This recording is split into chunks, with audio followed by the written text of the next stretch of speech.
Hyderabad Jubilee hills లో 2 ఏళ్ల క్రితం జరిగిన రోడ్డు ప్రమాదం కేసు కీలక మలుపు తిరిగింది.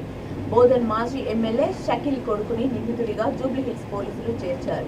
2 ఏళ్ల క్రితం జూబ్లీ హిల్స్ రోడ్ నంబర్ 45లో ప్రమాదం జరిగిన విషయం తెలిసిందే. బెలూన్లు అమ్ముతూ రోడ్డు దాటుతున్న కాజోల్ చౌహాన్ అనే మహిళను కారు ఢీకొట్టింది. కాజోల్ చేతిలోని 2 నెలల శిశువు రణ్వీర్ కింద పడి చనిపోయాడు. ఘటనలో కాజోల్ గాయపడింది. కారుపై స్టిక్కర్ ఆధారంగా అది ఎమ్మెల్యే షకీల్ కు చెందినదిగా గుర్తించి ఘటనపై పోలీసులు ఐపీసీ 304 సెక్షన్ కింద కేసు నమోదు చేసి దర్యాప్తు ప్రారంభించారు.